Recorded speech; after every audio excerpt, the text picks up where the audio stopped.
Olá e seja bem-vindo. Hoje é quinta-feira, dia de emburrecimento programado, leitura comentada. E hoje nós ficamos de finalizar a nossa introdução à segunda edição. Na semana passada eu finalizei com esta parte aqui. Até aqui tudo bem, mas a partir disso surge uma pergunta óbvia. Se as instituições educacionais são tão claramente bem-sucedidas, por que ouvimos falar com tanta frequência de seu mau desempenho? Nós falamos no vídeo passado que as instituições educacionais são muito bem-sucedidas, sim senhor, para aquilo que elas têm como objetivo. E acredite você ou não, não é criar cidadãos, não é educar seu filho de uma maneira holística, digamos assim, em todos os aspectos, para que seja uma pessoa plena. Esse não é o objetivo da escola, tá? O objetivo dela é outro. Se você não sabe qual que é, vou deixar no link da descrição o vídeo da semana passada.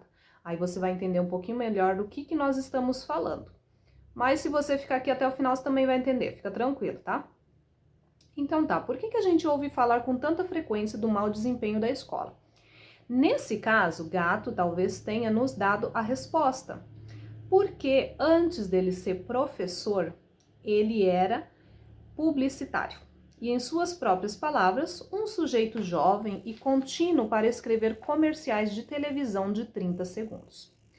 O publicitário sabe que, para vender um produto ou serviço, deve-se criar uma sensação de necessidade e uma clara ideia de que essa necessidade só pode ser satisfeita exclusivamente pela compra do produto ou serviço sendo vendido. Presta atenção.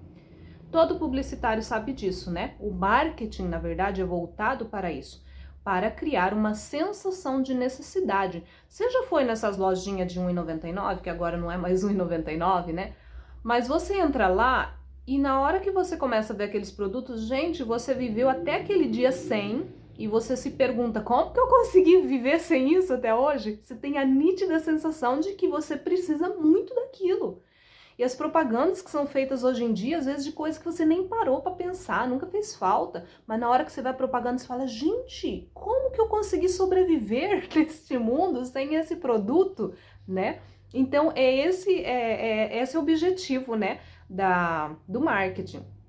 A impressão simplista de que nossas escolas têm maus resultados, presta atenção o que tem a ver uma coisa com a outra, conduz facilmente a uma demanda ilimitada por mais recursos para a instituição e aqueles que a sustentam. Livros, professores, computadores, imóveis e, portanto, editoras de livros, faculdades, produtores, mais para a escola, mais tarefas de casa, anos letivos mais longos e o fim do intervalo do curso de férias parcialmente e em breve totalmente compulsórios. Então, quando você tem a necessidade de uma escola melhor, você tem a necessidade do quê? De investir na escola. E aí, investindo na escola, você vai precisar de mais livros, de mais professores, tudo que eu falei aqui, né? Isso é constante, não vai acabar nunca, gente. E para a satisfação das editoras, quanto mais perdemos, mais elas ganham. Além de haver um fluxo infinito de consumidores com pouca ou nenhuma memória institucional, que são as nossas crianças, né? E uma demanda absolutamente insaciável. A verdade é que, independentemente do quanto se gaste no mercado educacional, 50% das escolas sempre vão estar abaixo da média. A cada ano que passa, essa metade inferior se altera e as escolas acima da média temem, sobretudo, caírem também no abismo. E o publicitário fez a sua parte, pois, como se acredita universalmente, a única solução para evitar essa queda, a submediocridade, é aquela que pode ser comprada. Você já tinha parado para pensar nisso antes de ouvir isso daqui? Eu nunca tinha parado para pensar nisso, de verdade. Não dessa forma, sabe? Gente, as escolas estão sempre, desde que eu me conheço por gente, as escolas estão sempre abaixo da média, os alunos estão sempre abaixo da média, a alfabetização está sempre... nunca é uma coisa assim, nossa, por fim nós chegamos ao nosso objetivo, nós conseguimos, nossos alunos estão conseguindo ser pessoas bem-sucedidas, né? Não existe isso, você já parou para pensar nisso? É sempre a mesma história. É sempre os alunos não sabem. Os alunos saem da escola sem saber fazer uma conta matemática. As provas que foram aplicadas estão com resultado desastroso. Você sempre ouve esse tipo de notícia. Você nunca ouve, assim, coisas boas. Aí o que acontece? Opa, a escola tá ruim. Nós precisamos investir na escola. Vamos investir em mais material didático. Vamos investir em mais treinamento para os professores. Os alunos precisam ficar mais tempo na escola porque não está resolvendo só o pouco tempo que eles estão ficando. E por aí vai.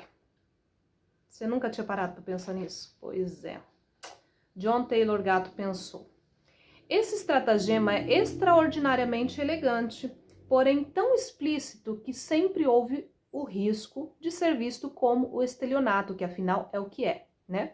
Não fosse o fato de ele ter sido internalizado por cada criança individualmente. Em outras palavras, a Liga é um predador que se alimenta dos nossos instintos maternais e paternais. Assim, a mais recente versão da reforma educacional, a quinta no meu curto período de vida, vem com novas, na verdade velhas, estratégias de avaliação com as quais se garante que a maioria das crianças reprove, entre aspas, regularmente, seja em comparação de umas com as outras, ou com crianças de outras escolas, ou com crianças que vivem nas economias muito mais produtivas da Tunísia ou da Eslovênia. Ou seja, atualmente nas nossas escolas, né, não existe mais a reprovação, entre aspas, né? E muitos pais eu já ouvi reclamarem, onde já se viu, aluno não reprova mais, que não sei o quê. Mas os alunos vão ser sempre reprovados. Como o próprio livro diz aqui, elas reprovam em comparação de umas com as outras, sempre vai ter um aluno melhor, né? Ou então com relação a outra instituição, ou então com relação a outro país, elas sempre vão estar reprovadas, não importa o que se faça, tá? A resposta para esses déficits e para a perpétua insatisfação que ele engendra é simplesmente mais do mesmo, uma espécie de use o veneno como antídoto. As reformas, portanto, nunca são concluídas. Para fazê-lo, seria necessário admitir o fracasso, ou ainda pior, admitir que o mau desempenho sequer existe, que há apenas esse ciclo contínuo de implementação social da dependência intelectual e emocional sobre a qual Gatto escreve tão eloquentemente. Enquanto isso, o que fazemos é como exigir que nossos filhos vivam em prédios que nunca ficam prontos e nunca ficarão, sendo obrigados a respirar a fumaça tóxica, a sujeira e a poeira dessa interminável construção. Mas nossos filhos merecem a oportunidade de sair e respirar um pouco de ar puro. Olha só, eu não tô nem fazendo quase comentário, porque essa introdução ela é tão didática, tão simples, que não precisa muito de explicação, né? O ar puro, no entanto, será difícil de encontrar.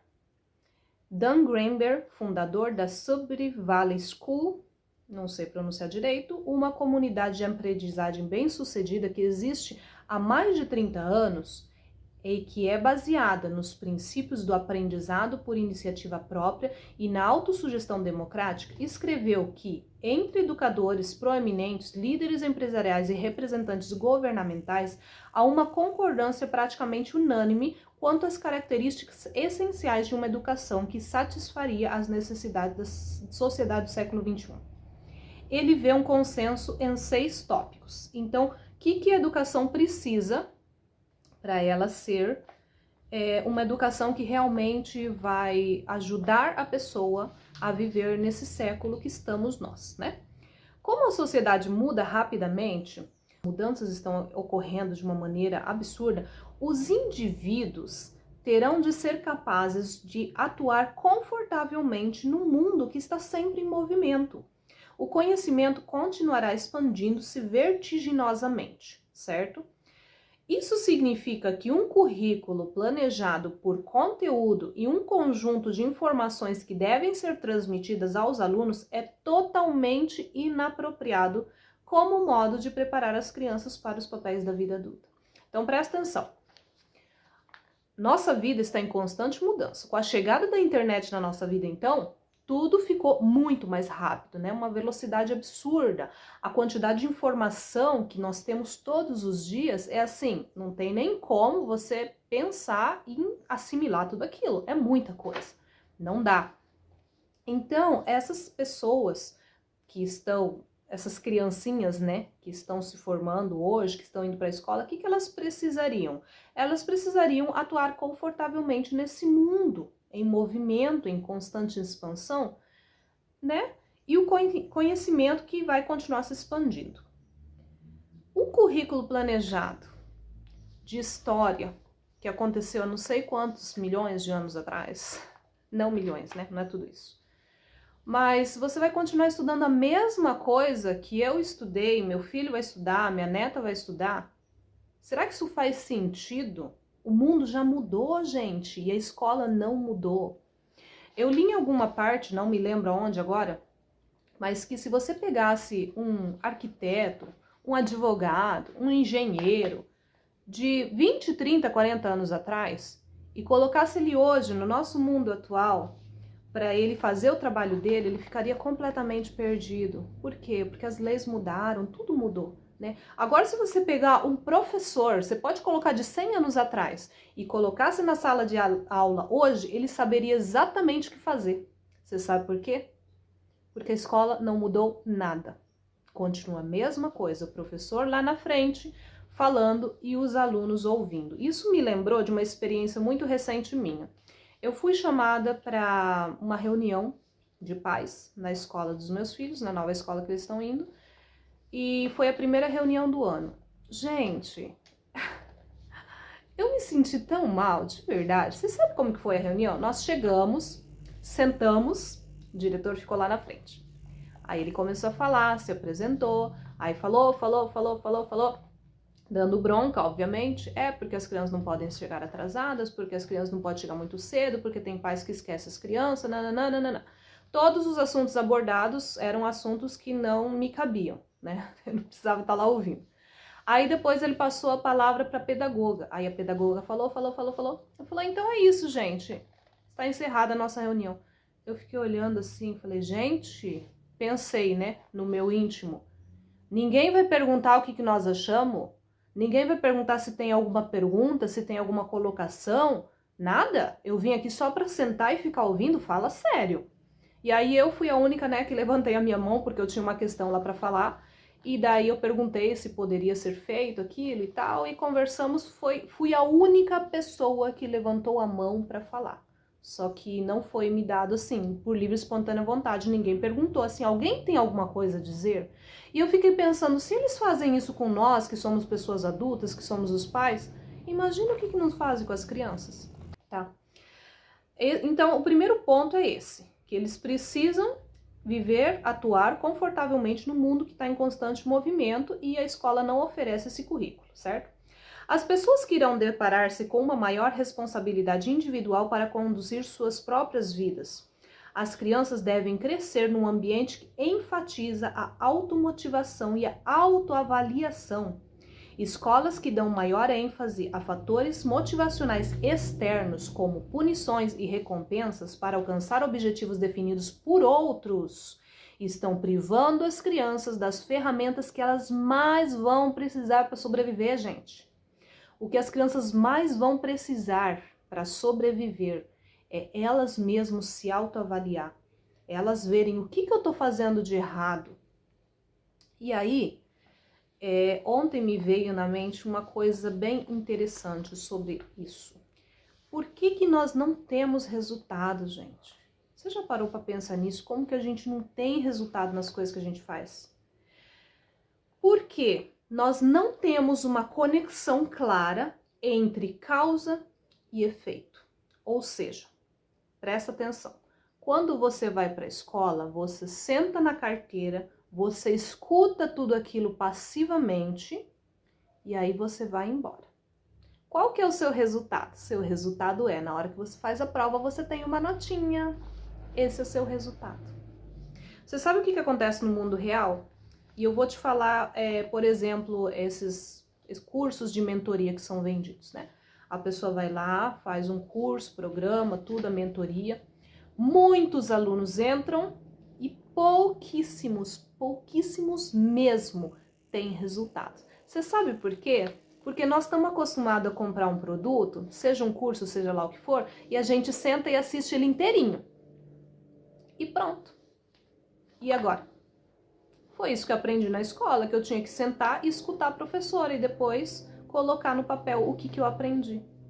Qual que é a relação de causa e efeito disso? Nenhuma, gente. O que eu fiz de errado? Por que não tá dando certo? Por exemplo, você quer ter uma renda extra, vamos supor. E aí você aprende o que você tem que fazer para ter a renda extra. Você precisa colocar aquilo em prática e você não aprendeu isso. Você só aprendeu a ouvir e a reproduzir aquilo que você ouviu. Foi isso que eu te ensinar durante 12 anos na escola. Você ficou sentado, ouvindo e tinha que reproduzir aquilo. E aquilo não faz o menor sentido na nossa vida, né? Nossa vida real. Agora, se for para você ser um atendente do Walmart ou para você fazer sanduíches, montar sanduíche no McDonald's, você não precisa, né, de nenhum conhecimento prévio. Vão te falar, ó, primeiro você coloca o pão, depois você coloca isso, aquilo outro, pronto, tá tudo certo, coloca no pacotinho e entrega para o cliente. Você não precisa nem de raciocínio para isso. Então, como você vai ser uma pessoa bem-sucedida nesse século XXI se você não tem habilidades para isso? A terceira coisa, terceiro ponto que precisa ser trabalhado, a habilidade de se comunicar com os outros, de compartilhar experiências, de trabalhar em equipe, de trocar informação e crítica. O diálogo é a principal via de comunicação, devem ser parte central de uma educação consistente e nós sabemos que não é, como eu acabei de citar para você. Você senta, escuta o que o professor está falando, faz aquilo que ele está mandando e não existe diálogo. Não existe compartilhar experiências, não existe trabalhar em equipe de verdade mesmo, não aquela coisa que o professor junta 2, 3 alunos e fala, vocês vão fazer isso, vão me apresentar. Não é esse trabalhar em equipe. É o trabalhar em equipe de você criar, de você avaliar e de você chegar a um resultado. É esse trabalhar em equipe que precisa ser colocado para as nossas crianças. Quarto aspecto.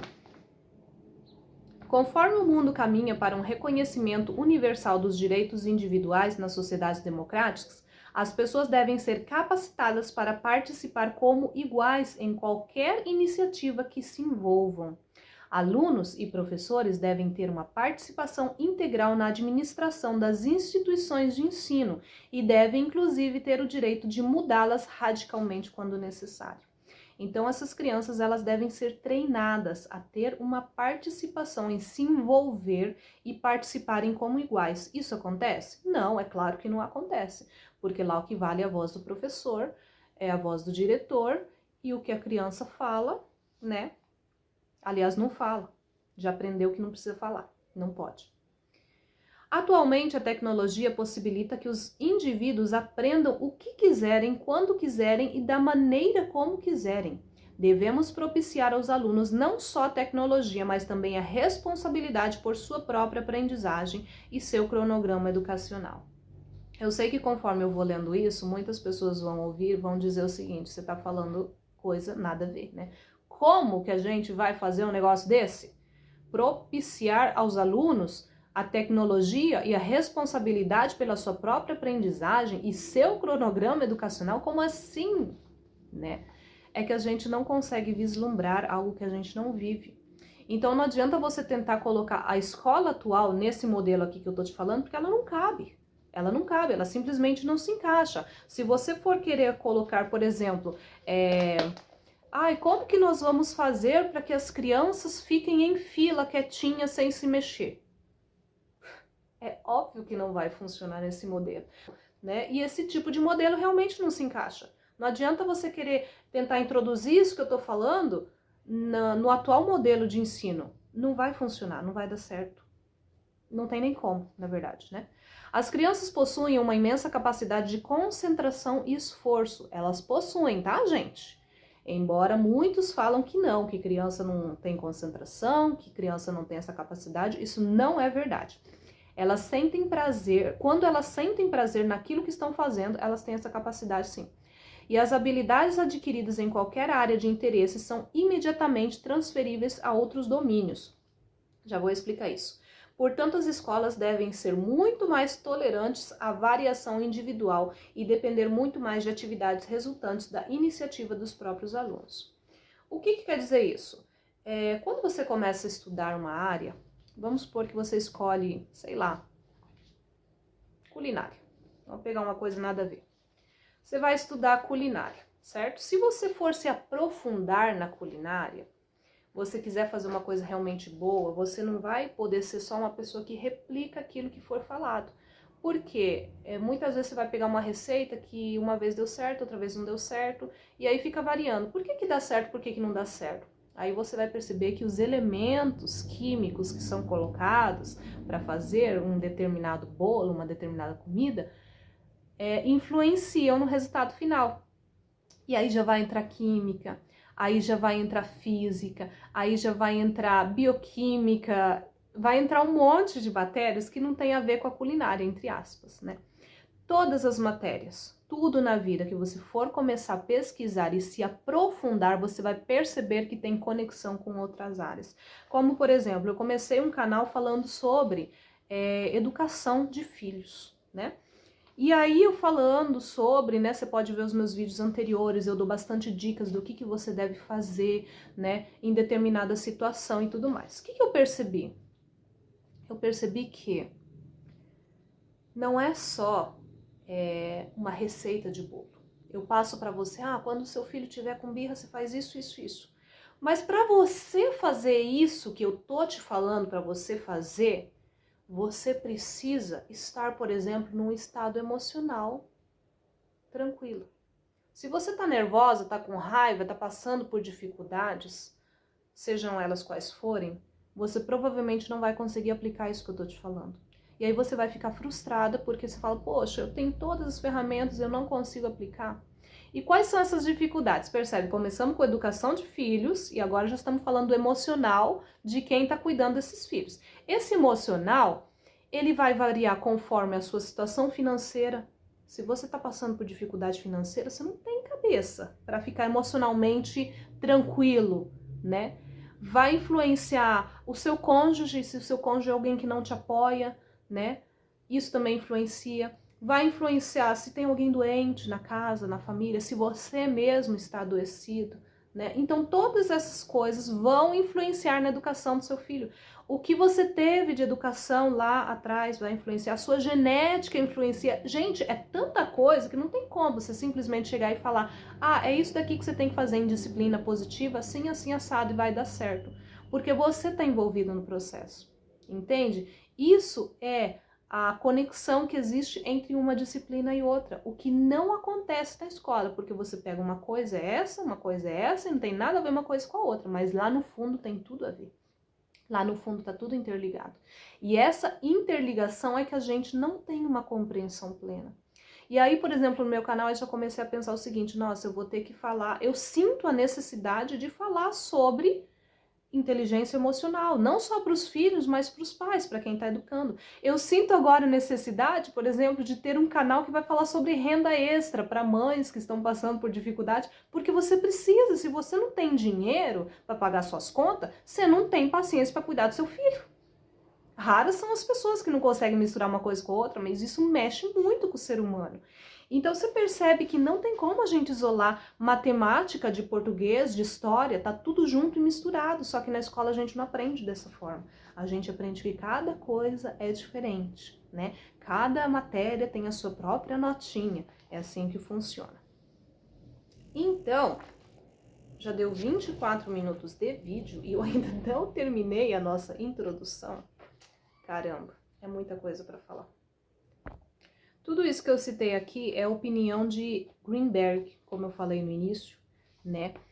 Mas o autor dessa introdução, ele fala assim que John Gatto, por ter passado mais de 3 décadas nas trincheiras, ele tem uma visão mais realista e talvez até mais sombria dos propósitos da escola, como ele escreveu no livro dele, como um conflito que coloca as necessidades de um maquinário social contra as necessidades do espírito humano, uma guerra de mecanismo contra pessoas de carne e osso, que necessita apenas de um arquiteto humano para ser iniciada.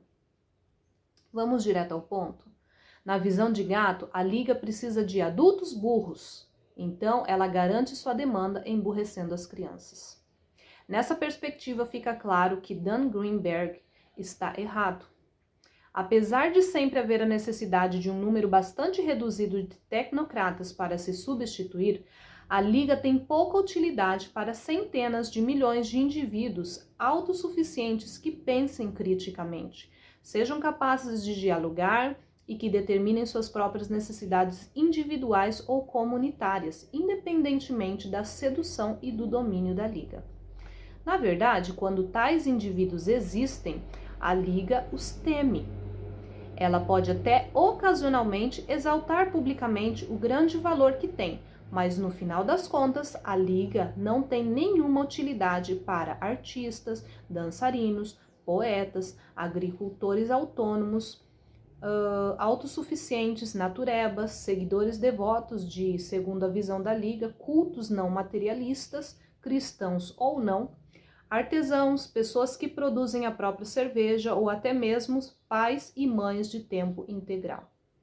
Pessoas que, quando conseguem sobreviver, o fazem à margem da economia social.